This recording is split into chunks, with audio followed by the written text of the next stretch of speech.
Pharmaceutical Corporation na si Krizle Mago ang lahat ng pagbabanta sa kanyang buhay na tila dulot ni Senadora Risa Ontiveros maging ng mga kaalyado nito sa nasabing Senate hearing na kung saan ayon sa kanyang naging pahayag ay pinipilit silang magsinungaling at i-deny ang katotohanan para magalit raw ang taong bayan kay Pangulong Rodrigo Duterte at sumama ang imahe nito lalo't na lalapit na ang eleksyon.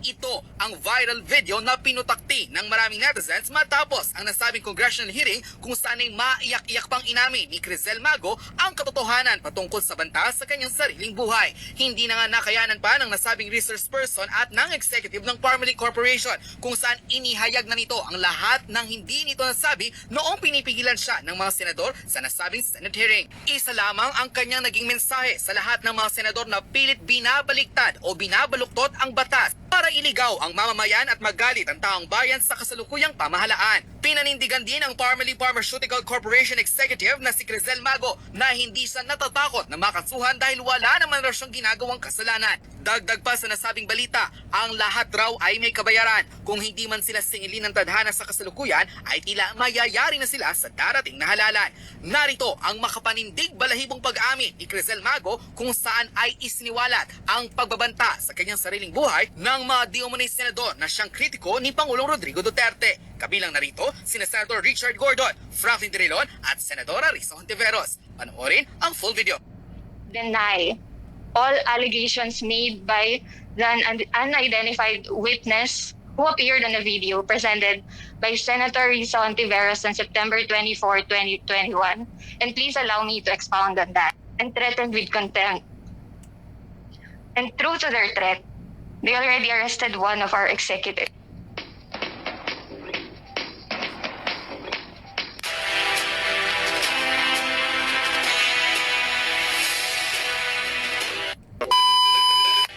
You swear to tell the truth, the whole truth, and nothing but the truth before this congressional inquiry is held with that. Yes. Thank you. Ms. Mago, why did you seek the protection under the House of Representatives? Mr. Chairman, as indicated in my letter, I want to speak freely without undue influence from varying sources. Do you have anything to say to this committee? Mr. Chairman, I prepared an opening statement. May I be allowed to read it? Okay, 10 minutes. Please proceed. Good morning. I am Krizle Mago, a former employee of Pharmaceutical Corporation. To begin, I extend my gratitude to the House of Representatives Committee on Good Government and Public Accountability for graciously allowing me time to make an opening statement and for having me under their protective custody. I am here to address a few points. First, I confirm that the official statement dated 28th of September 2021 was issued by me. I apologize for going off the radar for a few days. I simply needed time to breathe and to process everything that had just transpired. I also extend my gratitude to all those who expressed concern over my safety and well-being. I am here, I am alive, and I am safe. Thank you very much. Let me also share a few sentiments that I have harbored for quite some time. As a shy and socially awkward person, the past 2 months have been difficult for me, which has been exacerbated by my involvement in the ongoing investigations where I was invited as one of the resource persons. While testifying before the Senate Blue Ribbon Committee last September 13, 2021, I was questioned about the specifics of Pharmalee's first contract with PSDBM. It was extremely traumatic for me.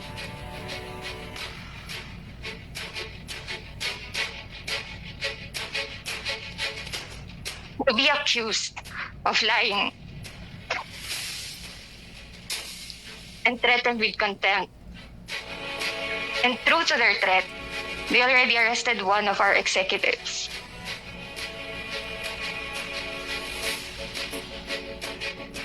Personally, I was perplexed on how I could be perceived as a liar when I was simply answering questions directly based on the information that was reflected on our records, and I even willingly submitted the documents upon request.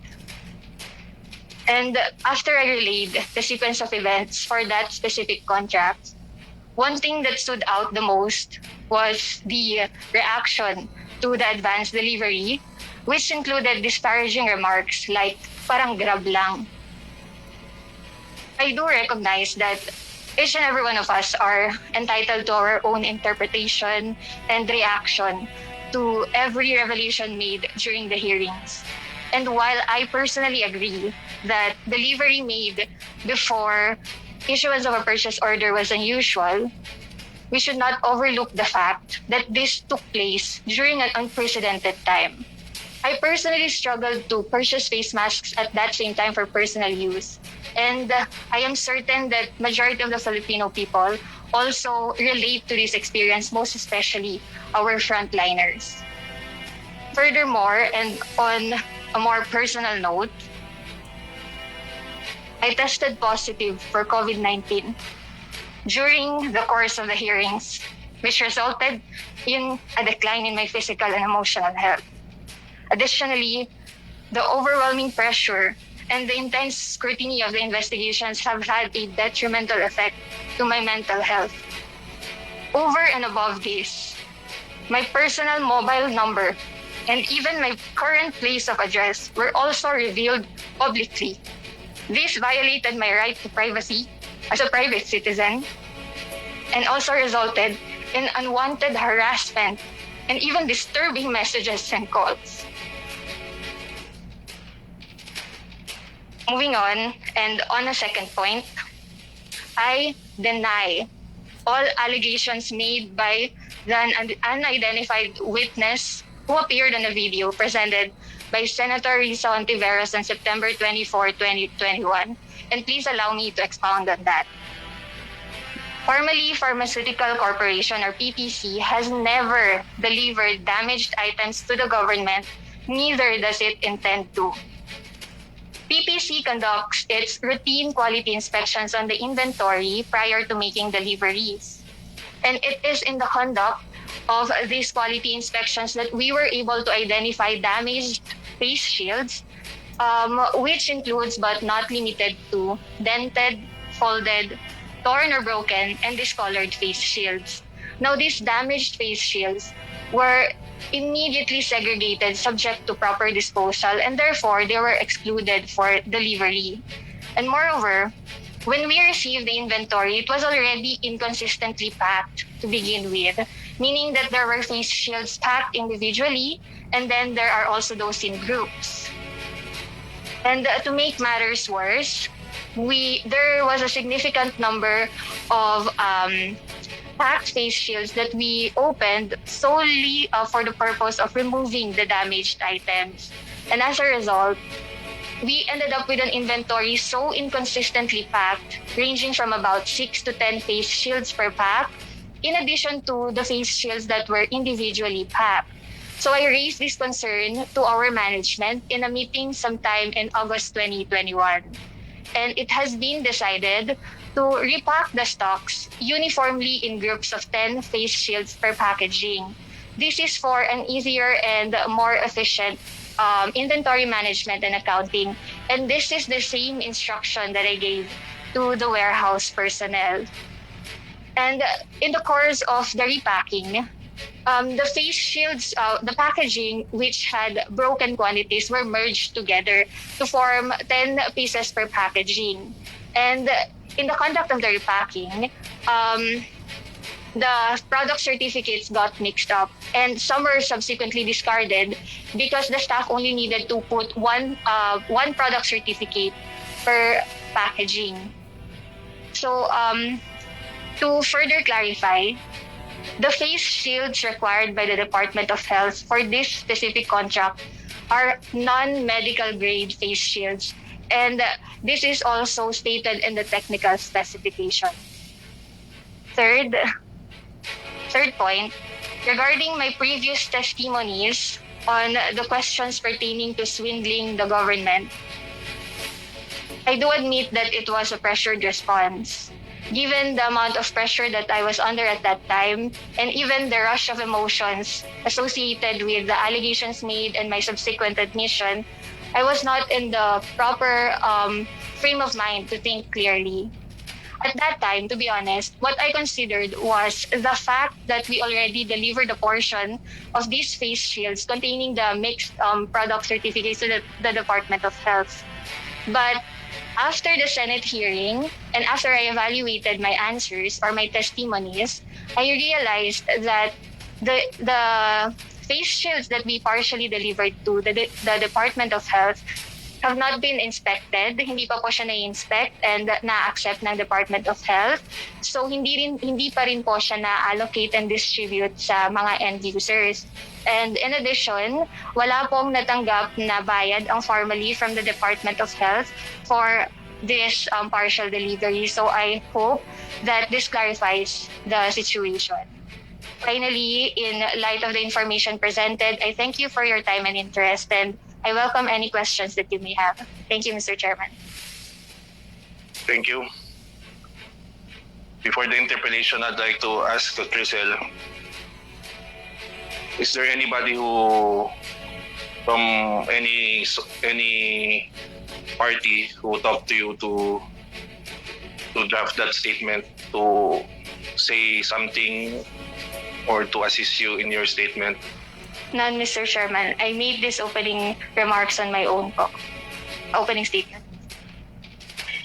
Okay. On September 24, 2021, you mentioned on record in a Senate hearing led by Senator Gordon that Pharmaly Pharmaceutical Corporation tampered with the manufacturing date of face shields and deemed these procured goods as substandard and expired. Can you please affirm the truthfulness of this statement that you made? Mr. Chairman, the face shields were not expired and substandard. And I've mentioned in my opening statement that the damaged face shields were immediately segregated for proper disposal po. And there was a mix-up of the product certificates po when we repacked the face shields. That's kasi isa lang po yung product certificate na nilalagay sa packaging containing 10 face shields. So there were times na yung mga ibang product certificates were discarded kasi sobra po. So ibig sabihin, iba-ibang source ng mga face shields nirepack nyo sa isang set, ganun ba? Ang nangyari po, Mr. Chairman, is that may mga binuksan kaming mga sets ng face shields para i-remove po yung mga damaged items. And ang nangyari is that merong mga iba-ibang quantity per sets and hindi siya uniform. So when we decided to repack, doon po namin minerge yung mga packaging na may broken quantity po. So, Ms. Mago, did Mr. Mohit Dargani instruct you to change the dates of the date of manufacture? There was never an instruction to change the date of manufacture or the production date, Mr. Chairman. But there was an instruction to proceed with the repacking po. Okay. Aside from face shields, are there any other goods that were sold to the government that were substandard, expired, or tampered? None, Mr. Chairman. Also, I'd like to clarify on this statement. Formality test kits expiring in 6 months were accepted by the DOH and DBM, even if their purchase order requires 24 to 36 months expiry. Can you comment on that? What's your answer? Mr. Chairman, as explained by DOH Secretary Duque before, the shelf life for novel test kits such as the test kits for COVID-19 has a limited shelf life pa lang po. So that is 6 months. And I believe it was also Sino nagsabi na 24 to 36 months kailangan sa purchase order? Nakasulat daw sa purchase order. It was in the technical specifications po, Mr. Chairman, but I believe we offered 6 months po based on the actual product brochure and product instruction for use. So the DOH was informed that you will be delivering 6 months life of test kits. They were aware of it. From what I can recall, Mr. Chairman, they are aware of it. Ms. Mago, I listened to your opening statement. It's different from the opening of the statements that you made last September 24. So, are you ready to be charged with perjury just in case? Are you ready to defend yourself just in case somebody charges you with perjury? Yes, Mr. Chairman.